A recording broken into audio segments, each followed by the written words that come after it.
Selamat malam Pak Greg, perkenalkan nama saya Gabriela Christiana Petra dengan NIM 21D10121. Jadi hari ini saya akan menjelaskan mengenai apa, mengapa, dan bagaimana dari greed atau keserakahan, krisis atau krisis, kasus atau penyebab, dan juga solution yang ditawarkan dari hal-hal tersebut. Nah, pembahasan yang pertama yaitu mengenai apa itu greed, krisis, causes, dan juga solution. Nah, greed atau keserakahan yaitu ketika seseorang yang merasa tidak puas akan sesuatu dan orang tersebut itu menginginkan untuk memiliki hal itu semua. Jadi keserakahan itu merupakan penyebab dari penderitaan manusia yang disebabkan oleh diri mereka sendiri. Selanjutnya yaitu ada krisis atau krisis, yaitu sesuatu atau keadaan yang sangat berbahaya atau bisa dibilang itu sangat parah sekali yang dialami oleh manusia. Krisis itu tidak hanya dirasakan oleh individu saja, tetapi kelompok, organisasi maupun negara ini juga bisa dapat merasakan krisis. Lalu ada causes atau penyebab, yaitu apa sih yang menjadi penyebab dari keserakahan serta krisis. Dan yang terakhir yaitu solution atau solusi, yaitu pemecahan masalah yang ditawarkan dari keadaan atau keserakahan dan juga krisis.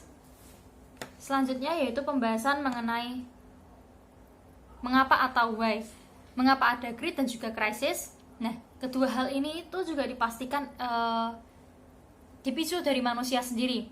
Manusia menciptakan keserakahan dan juga krisis, dan akhirnya ini berimbas pada diri mereka sendiri.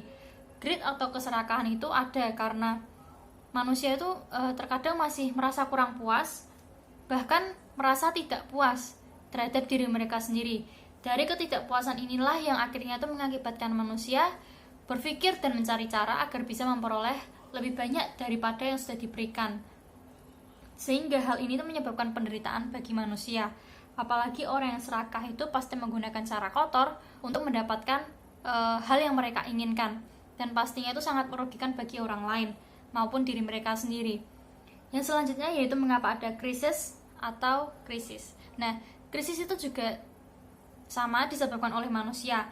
Jadi manusia itu mungkin salah dalam mengambil tindakan atau bahkan sengaja mengambil tindakan tersebut dari keserakahan mereka. Krisis itu juga ada banyak macamnya, ada krisis keuangan, lingkungan, krisis politik, krisis ekonomi, krisis pribadi, internasional, dan juga krisis lainnya yang tidak bisa saya sebutkan satu persatu. Nah, lalu apa sih yang menjadi penyebab dari greed dan juga krisis itu sendiri? Penyebab dari greed atau keserakahan yaitu yang pertama ada manusia itu memiliki ego yang tinggi. Kalau manusia memiliki ego tinggi, pastinya otak manusia ini akan berpikir untuk selalu serakah untuk diri mereka sendiri. Dan pastinya itu sangat merugikan bagi orang lain. Manusia itu hanya bisa memikirkan yang terbaik buat dirinya, walaupun bagi orang lain itu hal yang sangat merugikan. Yang kedua yaitu berpikiran sempit. Mengapa berpikiran sempit? Manusia itu hanya bisa memikirkan segala sesuatu dengan pendek. Maksudnya itu tidak berpikir secara panjang.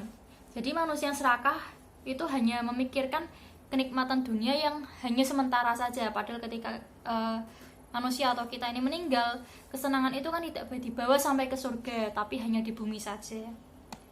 Lalu yang ketiga ada merasa tidak puas. Manusia yang serakah itu pasti mereka ini akan merasa bahwa mereka ini merasa kurang atau tidak bisa menerima hal tersebut dan ingin menginginkan hal itu secara berlebihan. Contohnya itu manusia itu merasa kurang bersyukur terhadap sesuatu. Lalu apa causes dari krisis, penyebab dari krisis yaitu kurang lebih itu sama kayak keserakahan. Jadi karena adanya keserakahan yang akhirnya itu membuat adanya krisis yang dialami oleh manusia. Jadi selain adanya keserakahan, adanya pemanjaan pada diri manusia ini juga membuat adanya krisis. Krisis pada suatu negara itu menyebabkan adanya ketimpangan sosial seperti adanya pengangguran, bisnis yang gagal, yang akhirnya itu berimbas pada perekonomian negara, adanya krisis utang negara, dan juga lain-lainnya, sehingga pada akhirnya itu manusia mengalami kesusahan untuk mencukupi kebutuhan mereka sendiri. Lalu bagaimana solusi yang ditawarkan untuk mengatasi keserakahan dan juga krisis dari pernyataan di atas? Kalau menurut saya solusi yang ditawarkan itu ada 4. Yang pertama ada manusia itu perlu untuk tidak mengikuti keinginan. Mengapa demikian? Karena keinginan itu kan hanya sesuatu yang diinginkan oleh manusia tanpa tahu apa itu fungsinya. Jadi manusia itu harus bisa belajar untuk tidak menuruti keinginan pribadi, apalagi keinginan pribadi itu bersifat negatif. Yang kedua yaitu manusia harus bisa mengembangkan perasaan puas dengan apa yang telah mereka miliki. Jadi manusia itu harus perlu mengembangkan kepuasan dengan tujuan mereka tidak merasa kurang gitu. Manusia itu juga harus bisa bersyukur dengan apa yang telah mereka miliki selagi hal tersebut itu bisa mencukupi kebutuhan mereka. Yang ketiga yaitu manusia harus bisa memunculkan sikap tegas kepada diri mereka sendiri. Yang keempat yaitu memiliki rasa malu ketika berbaca. Jadi kesimpulan yang saya berikan yaitu manusia itu perlu untuk menyadarkan diri mereka sendiri untuk selalu membawa energi positif. Jangan sampai hanya karena kesenangan diri mereka sendiri itu akan membawa dampak buruk bagi orang lain. Sekian jawaban dari saya, terima kasih.